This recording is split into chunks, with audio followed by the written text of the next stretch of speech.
at 9. Co-presented by RP Sanjeev Goenka Group. Driven by Hyundai Kona Electric. Co-powered by Qatar Airways and Sera. Good evening and welcome to the Newshour. I'm Madhavdas Gopalkrishnan. Ladies and gentlemen, this is the kind of classic crime thriller that you often spot on OTT platforms. A sick person is capable of going to the extent of not only murdering but dismembering their near and dear ones without flinching his or her eye. This is exactly what happened in the national capital. Aftab Poonawalla not only killed 26-year-old Shraddha, with whom he was living for over 3 years, but he also chopped her body into 35 pieces. He took the brutal step only because Shraddha was putting pressure on him to marry her. But how did he do it? Shraddha fell in love with Aftab and eloped from her home after her parents disapproved of her relationship with Aftab. In Delhi, they worked in a call center for a multinational company and lived in a rented apartment in Mehrauli. In May, an argument over marriage turned fatal for Shraddha. Over the next 18 days, Aftab disposed of her body piece by piece. For 18 days, he was in the same house where the body was kept. He kept the body, the pieces rather, of the body in a 300-liter refrigerator, which he brought just a day after the murder. He used to step out of the house at 2 a.m. and dispose of the pieces in Mehrauli forest. To counter the stench in the apartment, he kept the body pieces in a chemical solution of formaldehyde. He would light agarbatti or incense sticks. Aftab was adept at using a meat knife as he was a trained chef. This case has elements from fictional stories in the show Dexter, in which the protagonist, who is a forensic expert, leads a parallel life as a vigilante serial killer. Here's a special report, or rather we have reports from Delhi as well as Maharashtra. Let's listen in. The murder happened in mid of May as of now what we have.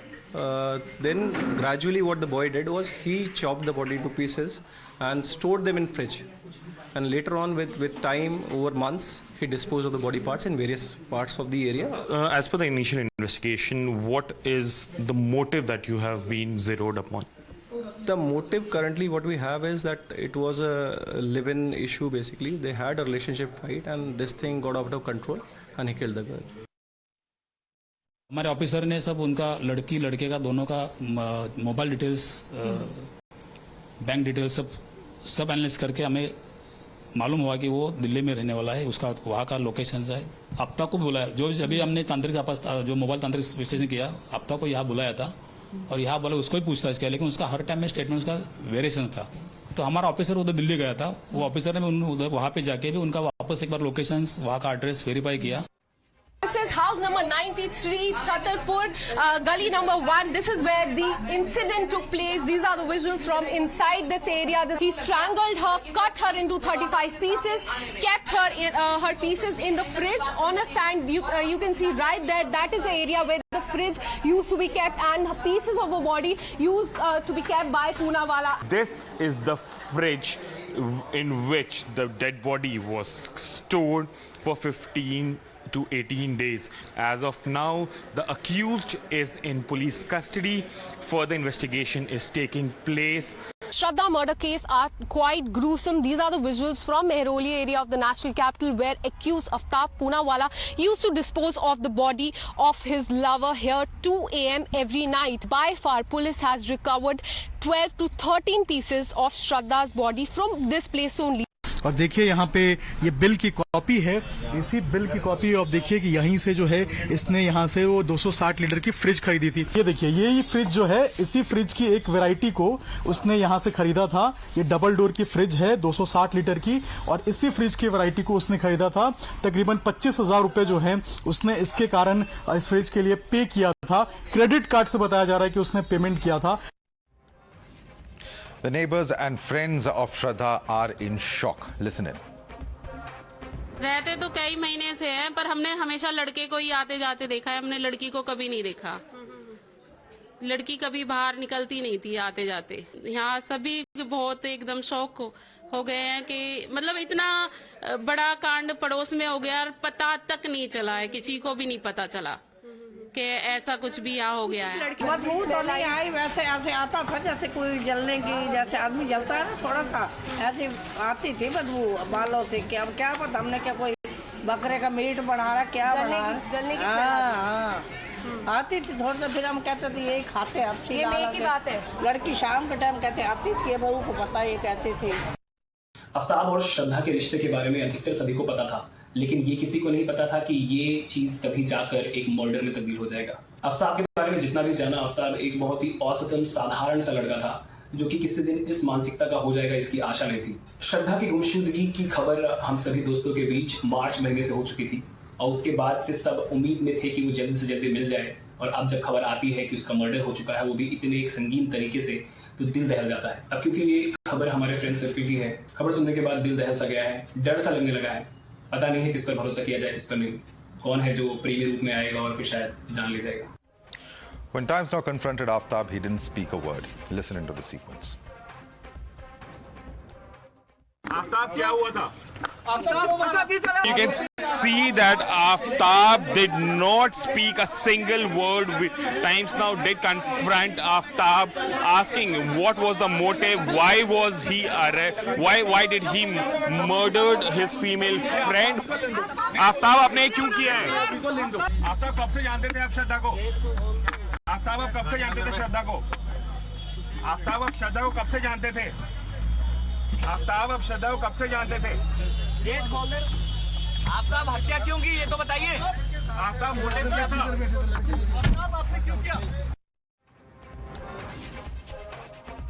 All right, we have more exclusive details as far as this particular investigation is concerned. Priyank Tripathi has been breaking every twist and turn as far as this story is concerned, and very important, the police is going to record Aftab's confession on camera if required. They're also saying that they don't believe in his confession and that Aftab sat on her chest and strangled her. That's how the murder was carried out. It's a well thought out and planned murder. So Priyank, this is very, very important what you're breaking for us at the moment. The fact that it was a well-planned murder. So was then the fact that Aftab brought her to the national capital, is that also part of this larger plot? If he had murdered her and had pre-planned it, had thought of buying a fridge, etc., was that all part of an elaborate plan of this killer, Aftab? Yeah, certainly, Madhav, and that's what cops have been asking Aftab, because everything which he has been saying is suspicious and dubious. If you look at the statement which was given by him before the Mumbai police, Maharashtra police, there also he kept on changing his statement. What officials who are privy to the investigation have been telling us that this man has been playing very smart. That's why they will like to record his statement before the camera, because there's no denial about the fact that he can also go and change his statement whenever the matter goes to the court. Not even that, it's a very tough and tedious task for the police officers to gather evidence, because they are talking about a 6-month-old evidence, crime which has happened, and the body was disposed of. So far, they have not been able to find the skull of, Shraddha, which was also thrown by Aftab. So what we are expecting that early morning tomorrow, once again the cops will be taking the suspect to the location so that other pieces of the body can be found. But the manner in which he sat down on the chest of Shraddha, he strangulated her, he dumped her body initially in the washroom area, and later to that he slept in the house, and next day he bought the fridge and body was chopped into pieces. If you calculate, Madhav, so far he had stayed with the body for around 432 hours. So that's approximately 450 hours time period for which he stayed with the body of the victim, the deceased, who was love of his life. So talking about the conduct of this particular person, cop will have to gather every forensic information, every forensic detail and evidence which can be against him, because he has been changing his statement very frequently. All right, thanks so much, Priyank. We'll continue to track all details as far as this investigation is concerned. One can only begin to fathom the gruesomeness of this crime with every detail that is pouring out minute by minute, hour by hour. Thanks so much for joining us with that update. You're watching the News Hour at 9, debate number 1 on Times Now, Super Prime Time. Let's take this across to our guest. Joining us. With us is Mohandas Pai, chairman of Aryan Capital's. Gargi Nandiroy is a political analyst. With us also is Dr. Suman Siraman, political analyst. Professor Atikur Rahman is a political analyst who's with us. Tehseen Poonawala is another political analyst joining us on the panel. But I first and foremost want to go across to the lone police representative that we have. Former DGP Punjab, Mr. Shashikant, is with us. Mr. Shashikant, as these details are emerging, you know, it appears to be a diabolical crime that has taken place, because now the investigators are even telling us that even the murder, which we initially thought this morning was a act of a crime of passion, something that happened perhaps in the heat of the moment, in the middle of a fight, now appears to be a pre-planned act. Yeah, that's what it appears, that it was a pre-planned thing. It's a sad thing, a gruesome thing which has happened, but I'd like to add a few sentences here. Whatever lessons I have learned from my life in the police department 40 years odd or so. We have seen, well, that when the consenting males want to be friends or want to go in for a living, we can't do nothing wrong about that. They have got all freedom. But invariably we have seen that there are problems, and the worst part is that the neighbors, who are supposed to be the eyes and ears of the police, law enforcement, they also just a blind eye towards it.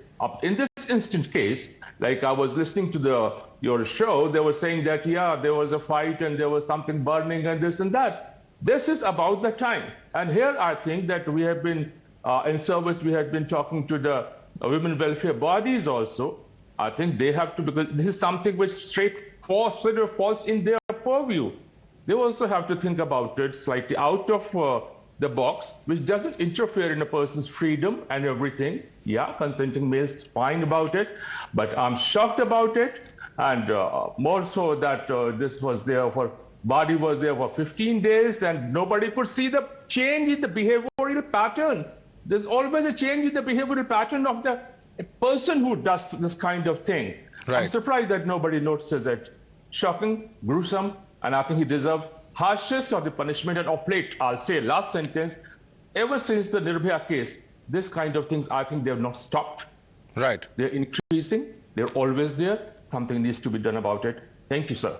Right. Please stay with us, sir. Let me quickly bring in Gargi Nandi Roy. Gargi Nandi Roy, you know, we talk about crimes against women. We talk about the manner in which such gruesome acts have taken place. And I think Mr. Shashikant makes a very important point, that attitudes have not changed to such crimes. We as a society, perhaps even the signs, for instance, her father's complaint very specifically says that there were signs that there was violence that was taking place in the relationship. She even left him and came and stayed with her family for a little while. Perhaps these signs, if others had taken note of, if the friends had taken note of who she complained to, perhaps things would have not come to such a pass.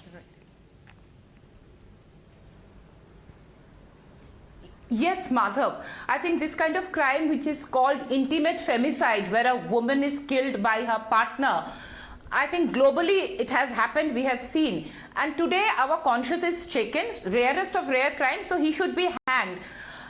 Having said that, Madhav, I want to talk of a larger issue. I think as parents, as teachers, even the youth of today, and as a society today, we must reflect. Don't you think, Madhav, that as parents, we must inculcate the right civilizational values or ethos in our children so they don't behave in this manner?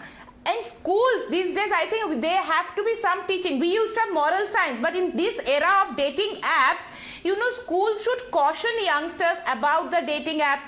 I'm not talking about moral policing, don't think that. But about ethical relationship, about that your parents do so much for you. So when you leave the parents and go for one person, and youth should be told that for one person, you should not cut off network with parents and all friends. And for parents also, Madhav, if a child goes away, you should be in constantly touch with the child. You cannot just leave her because you are angry. Imagine if the parents would have been constantly in touch with the girl, they would have visited her, they would have called her repeatedly. I think the boy would have been scared. He would have thought twice. And youngsters must be cautioned when you just go like this. Right. And as a society, it is so indifferent. Imagine 16 days, 18 days, a person at 2 a.m. in the night is going out with a packet. Nobody notices. How indifferent, insensitive have we become? We just say, hame kya farak padta hai? Imagine a Muslim guy saying an agarbatti is burning. Nobody thought, why is a Muslim person burning a agarbatti? Kisi ko to question hoga. First you got some smell, which seemed to be a meat smell. Then agarbatti.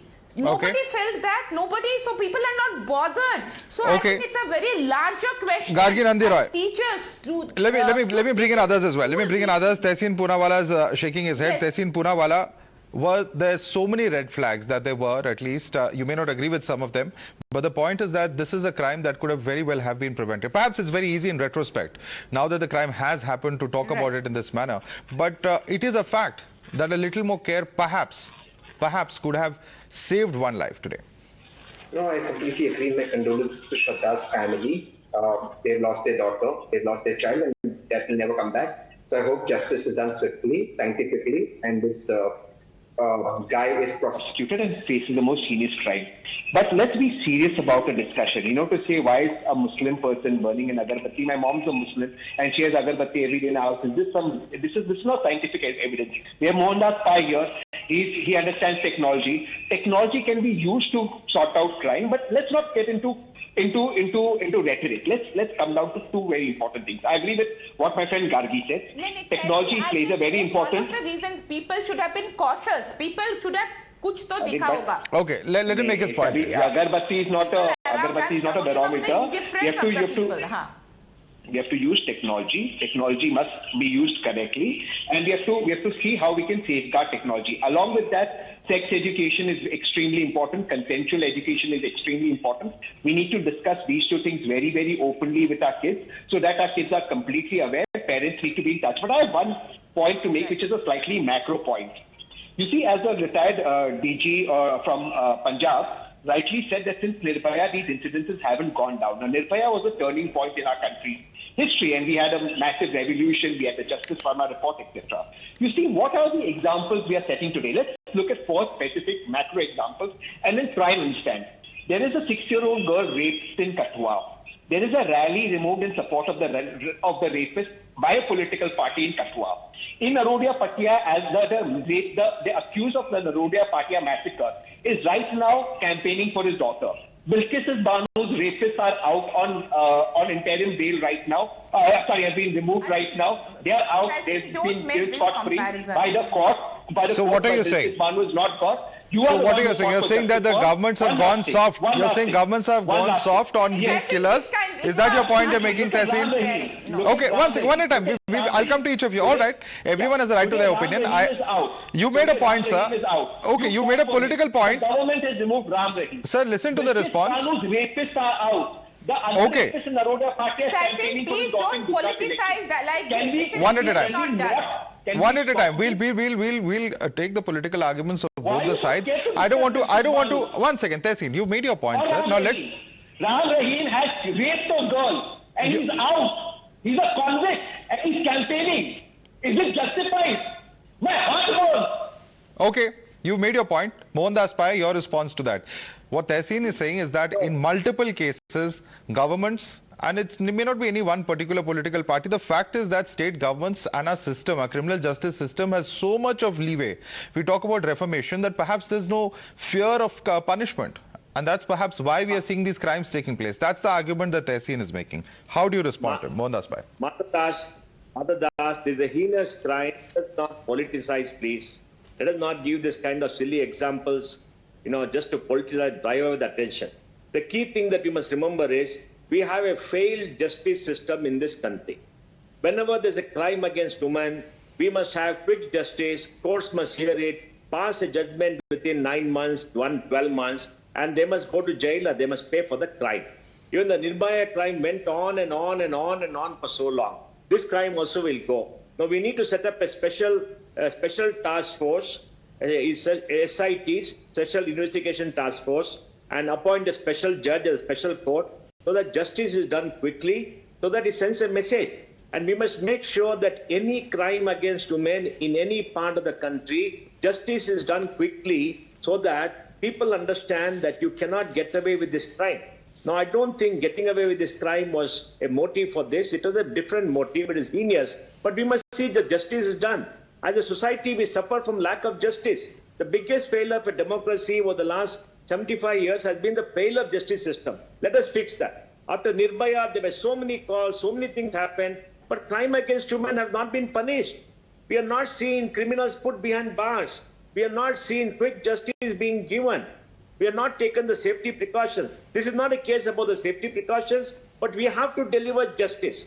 Because justice may prevent 20-25% of such crime because people may know they cannot get away with this. They will be caught. That may create fear. Right. But I don't know whether they can eliminate. All I can say is you can shed tears for this heinous crime, and I don't know what to do. This is brutal. This is gruesome. This is unbelievable. This is beyond the ability of any human being.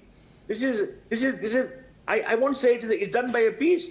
I mean, it's done by a crazy lunatic. So I think we must deliver justice. That's the only thing we can say. Quick justice. Set up a special judge, special investigation task force, and deliver justice quickly and send a message. There are also those who have raised a question, and Suman Raman, you would have seen the comments coming in from particularly the BJP, where there are those who have come out to say that where are those who are outraged when it comes to incidents, gruesome incidents as they are, such as Hathras, but today that Candlelight Brigade or that protest march brigade is not out on the streets despite the gruesomeness of this crime. And they're asking a question as to why that's the case. Suman Raman. No, I think, Madhav, that's a ridiculous argument. This has got nothing to do with faith. These are two people who were living together, and, due to interpersonal issues between them, this has led to this completely heinous and brutal murder. Now, the point is trying to politicize it doesn't serve any purpose. But the point that Tehseen made was very valid. I mean, what kind of a signal are we sending out? Some people who assassinated a former prime minister are now being not only released, they are being greeted with the distribution of sweets. And, the example of Bilkis Banu's rapist, which Tehseen mentioned, and I can add, Jayant Chaudhary going and garlanding those people who were released on bail for lynching. So I think that there is a certain element of, of laxity in the overall process. Whether it is for political gains, that is a different issue. But the point is, there has to be a zero tolerance policy. This is, of course, something which is so gruesome that it shakes everybody up. But even for, the regular crimes that are happening, there seems to be a situation where it depends on which side of the political fence you are on, or the religious divide you are on, which will determine what eventually happens to you in terms of a punishment. And I think that is a very, very unfortunate part. I mean, politicizing something like this is as awful as it can probably get, because this has got nothing to do with the... Quick response, Gargi Nandi Roy. Politicization of this is completely unfortunate, says Suman Raman. Yes. Please respond to him. Yes, but he also himself politicized. Both Tehseen and Sumanji, with all respect, politicized. He spoke about, yes, the Rajiv Gandhi killers are released. So why is the Congress in alliance with DMK, who are boasting, who are supporting? And secondly, Tehseen for no reason now brought the Bilkis Banu case. Bilkis Banu's case we are not discussing here, but the same Tehseen doesn't speak about Imrana's case. Now I have to politicize the Imrana, who was raped by her father-in-law, and there was a fatwa that the father-in-law becomes the husband and the husband becomes son.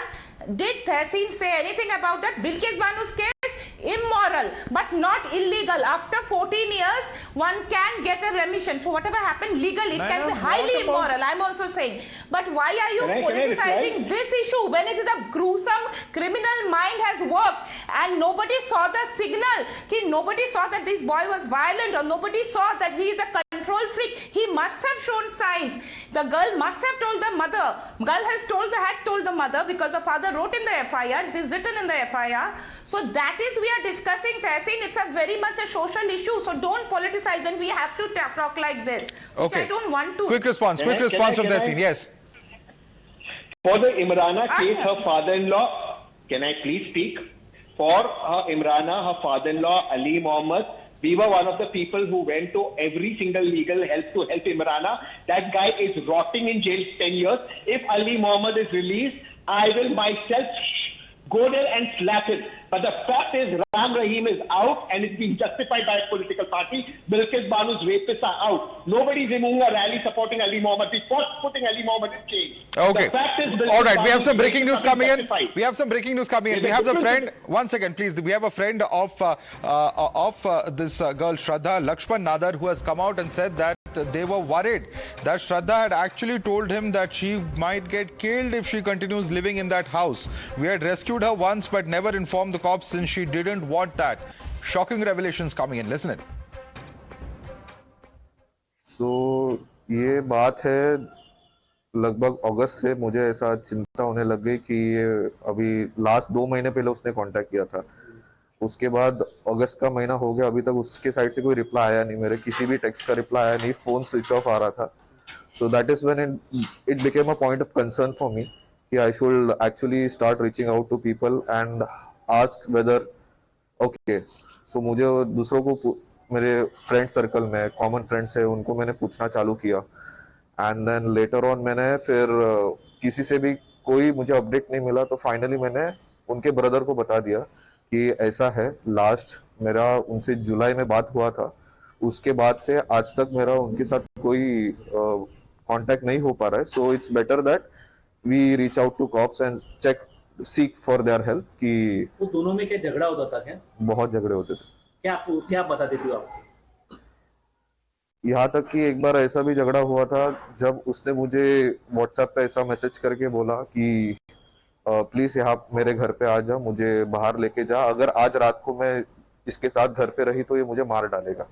ऐसा भी झगड़ा हुआ है उनके बीच में और हम दोस्तों ने मिलके उसको उसके घर से उस दिन बाहर भी निकाला था और आफ्ताब को वार्निंग भी दी थी कि हम पुलिस के पास जाने वाले हैं. बट उस टाइम पे श्रद्धा के कमिटमेंट्स को या फिर उसके जो बातें थी उसको रिस्पेक्ट करते हुए हमने बोल दिया कि इसको हम पुलिस में नहीं कर रहे, बिकॉज उसने मना किया.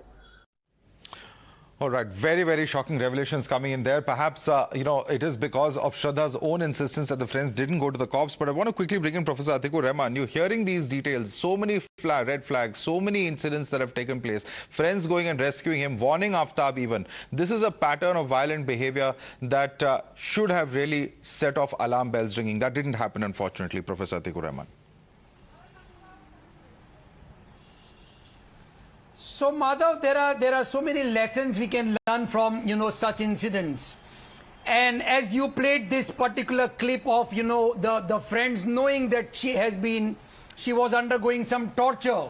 So this brings to light the arguments of the retired DGP when he said that the civil society is irresponsibly acting as far as the policing and reporting to the police of such barbarity comes to. Important points here are, Madhav, that rather than politicizing, what we should demand is a quick justice, as Mr. Mohandas Pai said, and along with it, what Tehseen and Mr. Sumant C. Raman is saying, without pinpointing any of the past incidents, what we expect from the elected leaders, from the home ministers of the states, that they need to be very strict as far as these incidents are concerned, whether it is Bilkis Bano case or any other barbarity against women. The people who are under oath, they need to lead the society, which they are not doing. Sorry to say this. And when we point out this, we are accused of politicizing such matters. Why? Barbarity against anybody, and especially the women, is a crime and a heinous crime. A fast-track court demands justice. Justice should be delivered. All right. You want to respond to that, Mohandas Pai, that ultimately this is not about any one political party. It's about us demanding, answers from those who are the political leaders, who are the political masters, who really have the ability to even change the legal architecture.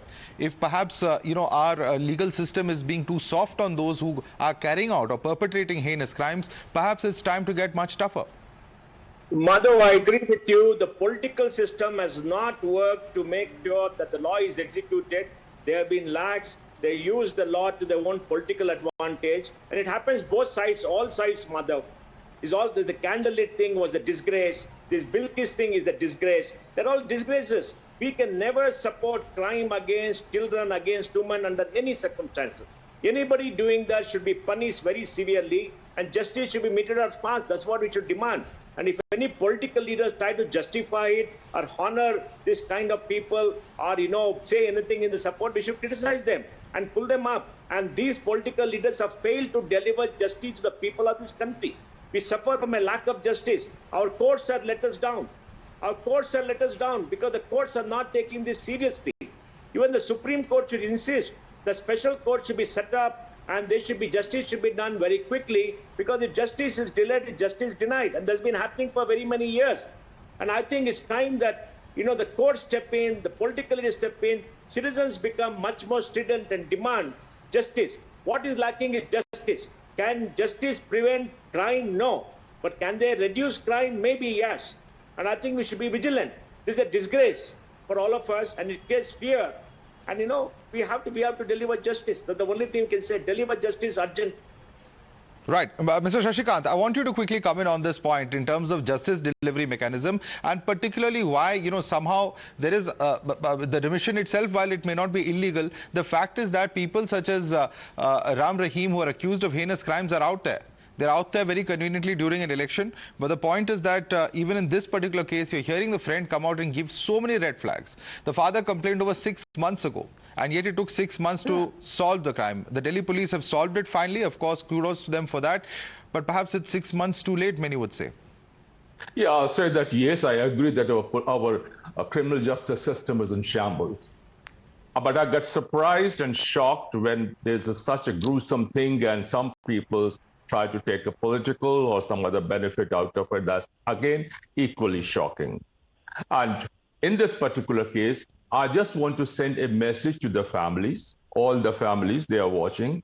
They should always be on the lookout for the signals. Whenever there's any gruesome crime or any crime is going to take place, there are signals, broad signals. If anybody in a family fails to see them and take cognizance thereof, I think that situation is going to be really bad. And again, like you rightly mentioned, that political system, whether it's Ram Rahim or anybody else, if you've got power, you've got politics, well, they can do whatever they want to be. But again, that's shocking. Thank you. Absolutely. And that's the larger point that's being made. Yes. All right. Suman Siraman, you want to come in? Yes. And I have a point from Madhav. Madhav. Yeah. Look, there's also the issue at a societal level of us having become a completely self-centered and inwardly focused society. I mean, we couldn't care less what's happening literally in our neighbor's place. 25-30 years ago, in an apartment block, almost everybody knew everybody else. Today, you don't even know the names of those who are living in the neighboring apartment. So I think that is something that we need to work on. Because I think the more and more self-centered, and it's a generational thing as well. I mean, the earlier generations were not that self-centered or obsessed with themselves. But now it's I, me and myself. They're the three most important things for me in the world. And I think that what happens outside the confines of literally their own door is something which many people don't know and quite frankly don't care. So it's quite possible that the neighbors may not even have known this boy or the names of the couple who were there and so on. So I think that's a larger problem, which I think we are looking at everything as pure law and order, law and order, law and order. That alone will not solve or prevent cases like this. It may help you to create a deterrent by solving it and giving quick punishment. But to prevent it, I think we need to look at other aspects as well. Quick closing comment from you, Gargi Nandi Roy. Larger questions of society also that come up with when this kind of a macabre incident comes to light. Yes, Madhav, I started with this, if you remember. I started my points. I want to talk about the parents, teachers and society at large. And you were talking about signals. If somebody is a killer like this, of course he had bitten up, he must have control. So of course we must be cautious about that when you are in a relationship. And Madhav, I'm stunned, 16 days. The person was going out 2 AM in the night with a packet. What about the security there? Nobody noticed or nobody cared to notice. I said in the beginning that society at a large, we should reflect today when our conscience is shaken that a daughter of India is killed such brutally. And one last thing I want to say, that this case should not go on and go on and go on for years. It is open and shut case. So well, there should be. Well, certainly everybody will be watching. The long struggle that Nirbhaya's parents had to go through to ensure justice is done is perhaps a case in point. Despite it being such a high-profile case, it took over 8 years for it to finally see the logical conclusion. We'll have to leave it there, ladies and gentlemen. I'd like to thank all of you for joining us on debate number 1.